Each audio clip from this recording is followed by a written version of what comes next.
distinguished ambassadors, consul generals, and ladies and gentlemen. I'm very honored to have you guys here joining this global shopping festival. And we will start from Beijing. The global shopping festival will start from Beijing.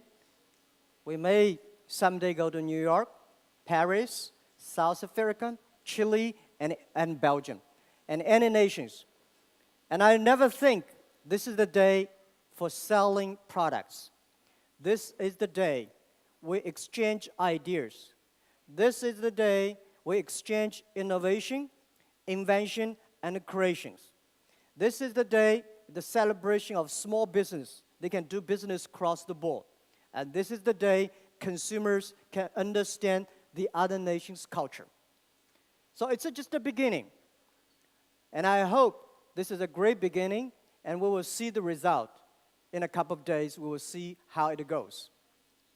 I just came back from USA a week ago, joining our President, Mr. Xi's visit to the States. There, I had a lot of questions about China economy. People worry a lot about China's slow economy and China's slow consumptions and this and that. And people keep on asking me what China is going to do, what the world is going to do. It seems the world worry a lot about China and tells that China is a part of, very important part of the global economy.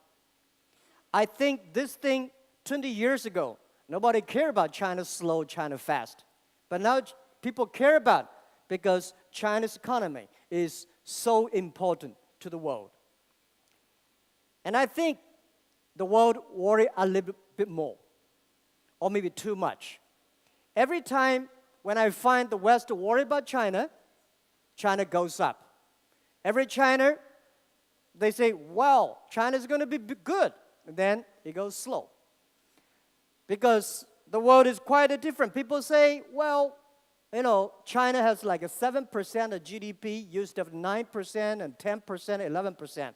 I want to tell you that it's impossible for China keep on growing for more than 9% in next 10, 15 years. Let's just forget about that. Just like a human being, when you grow to 1.8 meters tall, you cannot keep on 10% grow every year. It's going to be a problem. It's going to be bigger than Yao Ming, and you cannot walk around. You have to grow your mentality, your wisdom, your quality.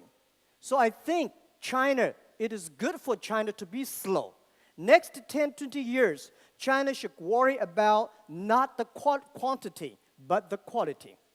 And quality is so important to China because we can never see the blue skies in Beijing and every big cities. All the ambassadors, I think you don't like the climate. You don't like the weather in the Beijing. If we keep on growing fast like that, we will never see the blue skies. And the second, I think that China, even now we have 7%, even we have 5% of the GDP growth, we are still the fastest growing economy in the world. Among the top 4 economists in the world, right? America, China, Japan, and Europe. No other economy can grow more than 5%. For the quantity of 5% of the GDP of China is huge enough. The problem is how we can use the money in a better way, in a way that is friendly to the environment, in a way that will really make the people happy, in a way that make the world happy. So I think I'm happy about it, and the slow is good for China. Slow is healthy. I think most of people here, you learn how to drive. A new driver normally drive very fast.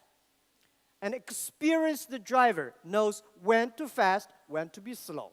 And sometimes driving slow for a car is more difficult than driving a fast car.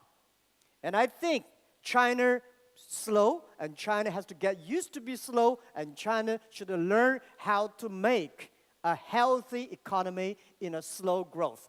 And by the way, 7% of growth is not slow at all. It's big enough. It's already fast enough. So people think, now, slow. What's the opportunity of China? How China is going to do that? There are two groups of people. One group of people, the politicians, the economists, the scholars. These guys normally say, well, you have a problem here, problem there. For business people like us, we are very optimistic. If you are not optimistic in business, you will never be successful in your business career. We see the great opportunity of China. China, in the past 30 years, the government is focusing on called three horses. One is investment on the infrastructure. Second, exporting. Third, domestic consumptions. But to me, I think two horses, one very slow bull, very slow buffalo, very slow. The other two horses, investment on infrastructure and exporting.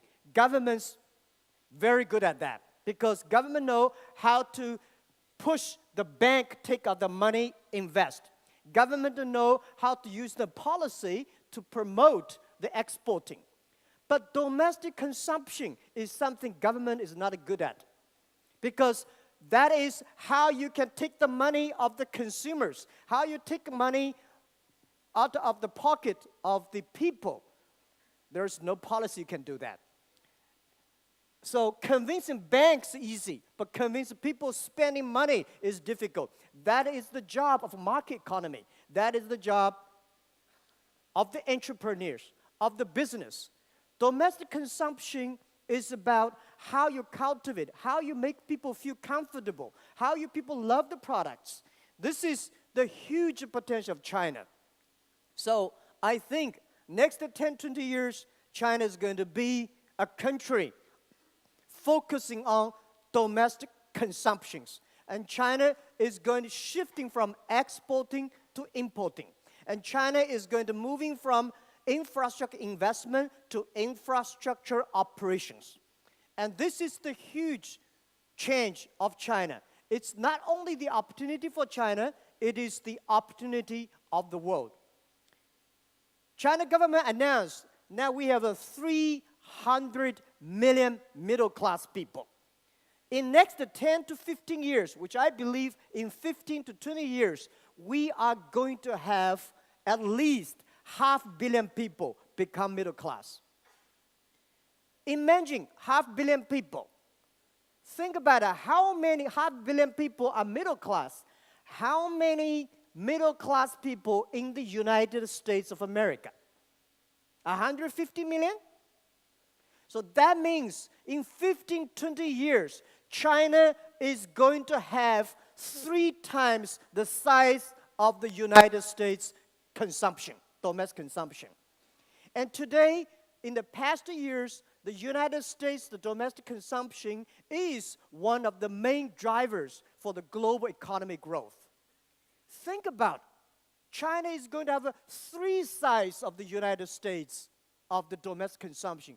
That is going to be the opportunity for every nation. And I'm very excited about that. And by the way, I share you some of the experience we got.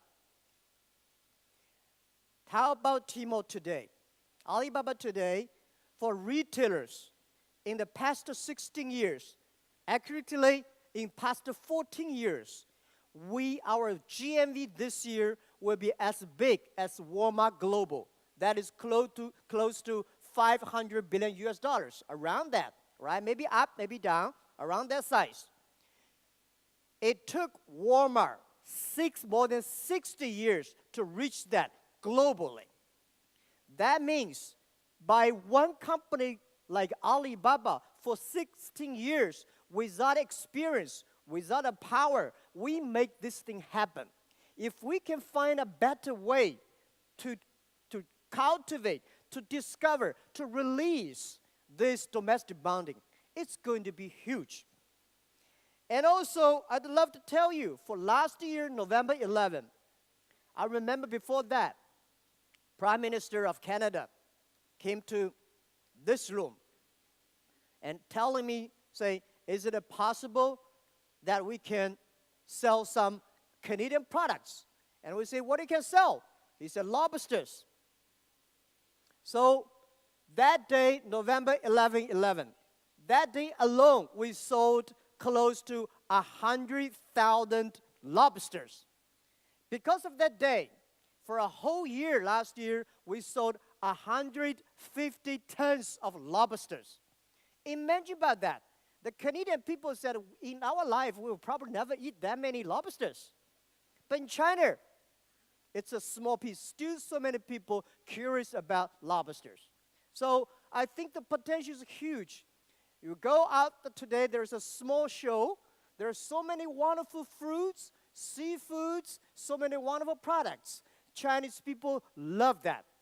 So if China is going to have 500 million, or now today 300 million middle-class people, I don't think China today can produce that many enough products for China. If China tried to meet the demanding of 500 million middle-class people, we will never see the clean water, never see the clean air. We must let the whole world joining the global domestic consumption of China market. So that is why we believe that we should import from the world. We should be making sure that we have the best services from the world. We should have the best products from the world. In the future, you will not only see things China selling. China is going to be the world largest importer of the world. And I think this is going to be a lot of fun. So, how can make this thing happen? I think there are various ways. But our way, think, is that using internet to solve this problem. Today, more than 10 million small businesses are selling on our site. More than 100 million people shopping on our mobile phone every day. The demanding is huge. If we using the traditional way, there is no chance, right? I don't think China can build the traditional malls, traditional shopping chains. It's too late and it's too slow. The only way, and probably the best way, is to using internet, using e-commerce to help people. Think about, how many people were born after 1980s globally? Globally, there are about 1.4 billion people who were born after 1980s. This is the generation of internet. These people, they breathe internet, they sleep on the internet, they talk in the internet, everything on the internet. So these people, in 10 years, they will be on the leadership of their positions. And internet will be the way.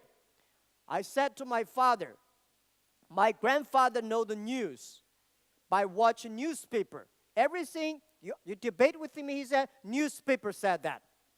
So newspaper is always right. My father got the news information from radio. My generation, we got the news from TV. And our next generation, they got all the information. They do most of the things on the internet. So think about, everything is going to be changed because of the internet. The world is shifting from IT technology to data technology, which is IT to DT. IT is helping manufacturing. IT is making sure B2C works. But DT is different.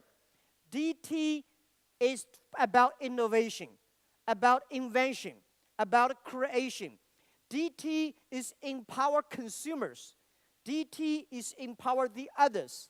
And DT, very important, is business model is going to be C2B, not to B2C.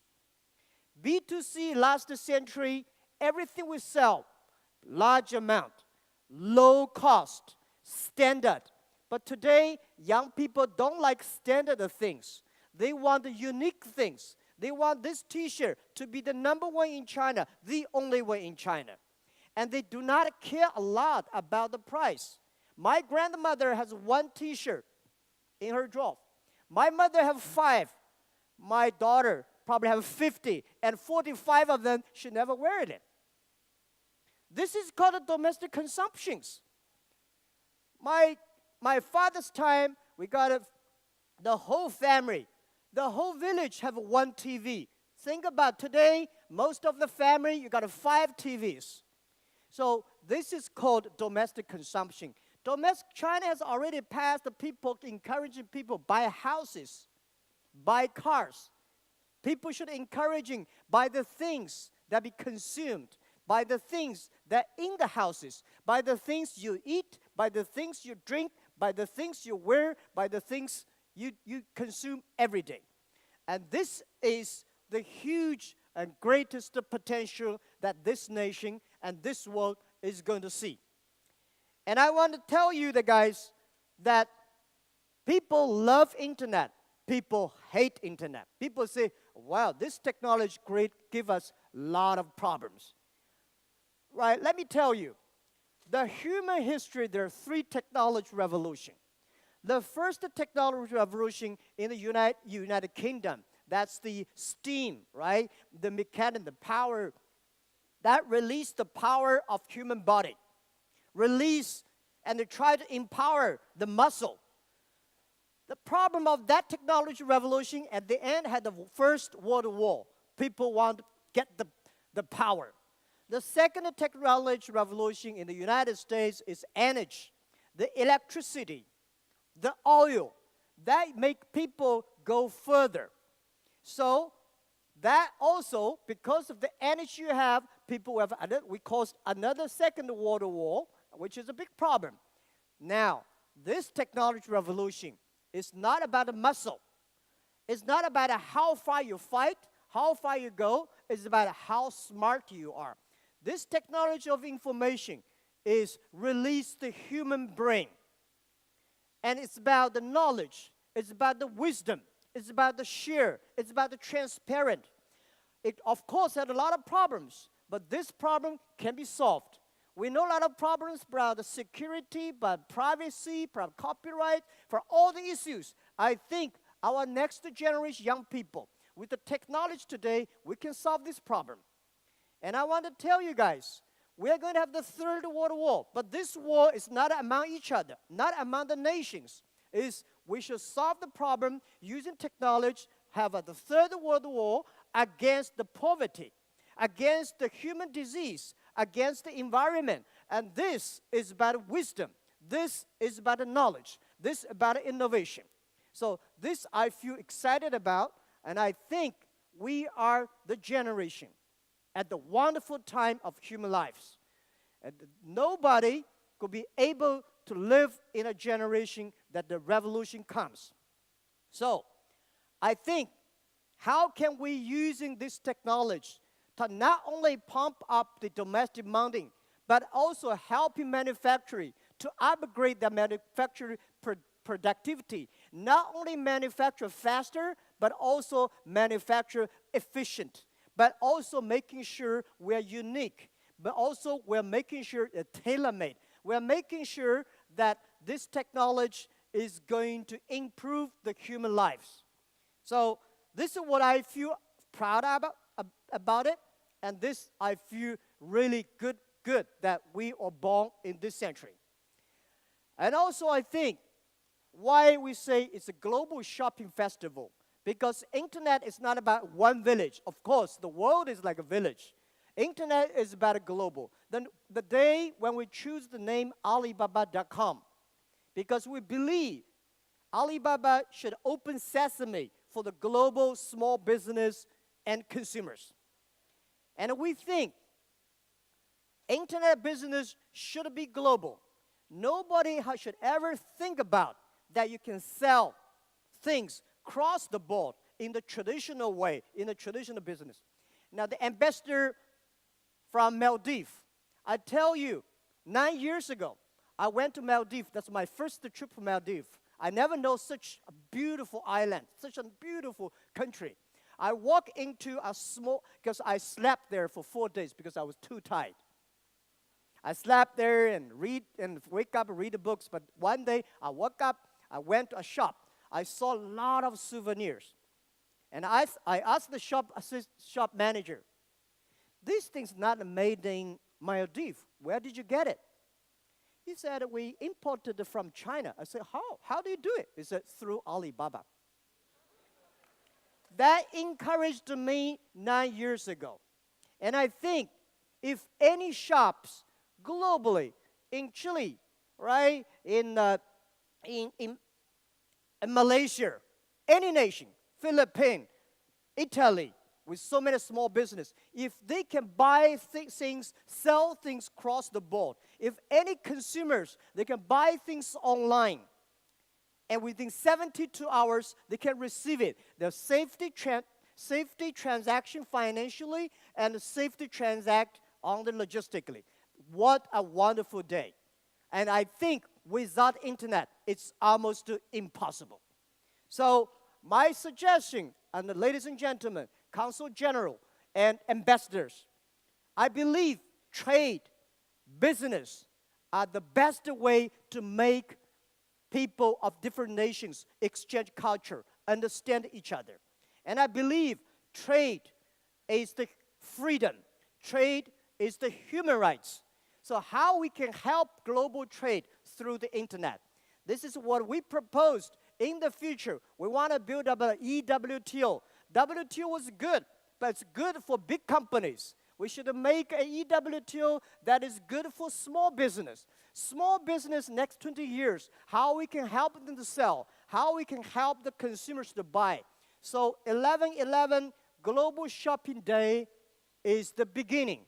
We want to make the global shoppers to buy easily, freely, and safely. We want to help the global sellers. They can use the internet, this technology, to well meet the demand of the consumers. This is the purpose of it. So I know people say, Jack, it's crazy. This thing can never be done. How can you make global trade? Because global trade normally negotiated by the government. Yes, because it is negotiated by government. So the WTO, the Doha meeting can never go anywhere.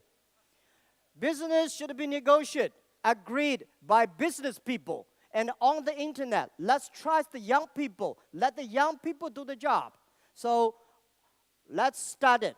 15 years ago, when we started Alibaba, when we started Taobao, people say it's crazy. Never work it out. We get used to that. Now, let's working together for the 40 nations, the ambassadors, general consulate. Let's do something for this world. Let's use the internet, help young people. Let's use the internet to help small business. Let's use the internet. Let the world trade become really freedom and human rights. Thank you very, very much.